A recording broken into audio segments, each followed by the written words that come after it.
Field marshal Syed Asim Munir کی قیادت میں پاک فوج نے نہ صرف اندرونی سیکیورٹی کے چیلنجز کا مؤثر انداز میں مقابلہ کیا ہے بلکہ بیرونی خطرات کے حوالے سے بھی ایک واضح اور مضبوط حکمت عملی اپنائی ہے۔ ان کا ویژن صرف دفاع تک محدود نہیں بلکہ وہ خطے میں استحکام، امن اور توازن کو بھی اہمیت دیتے ہیں۔ ان کی سوچ میں جدید جنگی تقاضوں، انٹیلیجنس کی اہمیت اور ٹیکنالوجی کے استعمال کو مرکزی حیثیت حاصل ہے۔ ان کی پیشہ ورانہ زندگی کا ایک پہلو یہ بھی ہے کہ وہ نظم و ضبط، دیانتداری اور میرٹ پر یقین رکھتے ہیں۔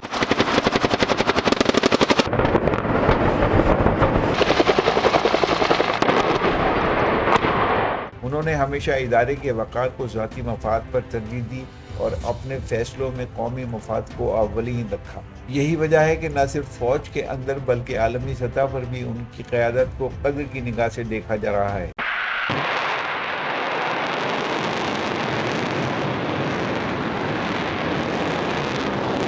اس کے علاوہ فیلڈ مارشل سید عاصم منیر کی سفارتی صلاحیتیں بھی قابل ذکر ہیں۔ انہوں نے مختلف ممالک کے ساتھ دفاعی اور اسٹریٹجک تعلقات کو بہتر بنانے میں اہم ترین کردار ادا کیا ہے، جبکہ اسرائیل اور امریکہ جنگ بندی کروانے اور پھر اسلام آباد میں مذکورہ ممالک کے درمیان مذاکرات کروانے میں اہم ترین اور نمایاں کردار ادا کر کے انہوں نے اپنی شخصیت کا لوہا منوایا ہے، جس سے پاکستان کی عالمی حیثیت میں اضافہ ہوا ہے۔ ان کا متوازن رویہ اور معاملہ فہمی انہیں ایک مکمل عسکری رہنما بناتی ہے۔ اس حقیقت میں کوئی دو رائے نہیں کہ فیلڈ مارشل سید عاصم منیر ایک ایسے لیڈر ہیں جو نہ صرف موجودہ چیلنجز کو سمجھتے ہیں بلکہ مستقبل کے خطرات کا بھی بروقت ادراک رکھتے ہیں۔ ان کی ذہانت، مستعدی اور ہدف پر گہری نظر ہی ان کی کامیابی کی اصل وجہ ہے۔